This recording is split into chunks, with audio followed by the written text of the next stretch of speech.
why does Sony have to ruin everything? Venom 2, Let There Be Carnage. Okay, so I don't want to just have a whole video of me, shitting on this movie. So I think what I'm going to do is name the good and the bad, but first I'm going to start with the bad. The first bad thing is it feels really rushed. The movie kind of cuts around a lot.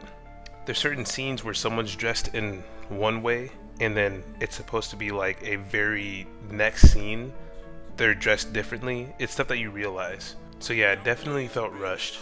The movie kind of felt soulless too. It felt like it had no value to it. Now you would think a movie with Carnage would have some, meat and potatoes, but And this might be something that's just for me, or my opinion, but the CGI was kind of off. There were some parts of the CGI that you could tell just didn't look good, at least not compared to the first one. I feel like they really paid attention to detail in the first one a lot more compared to the second one. Well, to be honest with you, when I actually saw the trailer for Let There Be Carnage, I thought it was fan-made because it looked almost good enough, if that makes any sense.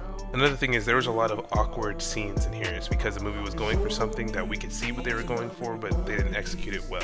So it just left us kind of sitting there, and it was very awkward in a couple of scenes. At the end of the day, this movie is very forgettable. I mean, they had so many lost opportunities in this movie that I felt like if I directed it, I know everyone has that thinking, if you directed it, it would have been differently, but it would have gone different, but yeah, there were a lot of scenes in there where I was like, ooh, if I would have had a say in it, I would have had him do this instead of that, but yeah. And not to mention the ending fight was really wonky too. Honestly, this movie was kind of like a fever dream. I had no idea what was going on half the time. I had no idea what some of their motivations were and why they wanted to do the things that they wanted to do.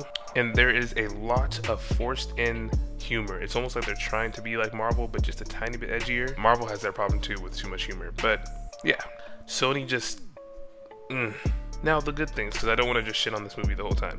Venom and Eddie's relationship was amazing. Venom is extremely funny. Matter of fact, I think I really like Venom a lot more than I like Eddie. Eddie, I didn't care about that much. To be honest, he didn't seem like a really good person. It seemed like Venom was more of a good person than Eddie was in this movie. But yeah, their dynamic was amazing. I give that a 10 out of 10. Now the runtime was perfect in my opinion too, because of course we're not seeing Endgame. We don't need to be in there for 3 hours. I like the fact that it was only like an hour and 52 minutes. I love it. It's something that you can do at night and still be up early enough to go to work, which is kind of what I have to do. The movie actually did have its moments where it was funny, and when they were funny, they were actually really funny. Now those scenes were fewer than the actual scenes that were awkward, but they were still there. Now the best thing about this movie, which you already know I'm going to say, is the end credit scene. Not going to spoil it, but the end credit scene is good in my opinion, but it's also bad. I don't know. It's going to be something that a lot of people are going to be talking about within the next week. Overall, I give Venom 2 a 4 out of 10. I'll be uploading the spoiler review tomorrow. I just wanted to be able to give people time to see what they'll be going in for. So I'll see you guys later.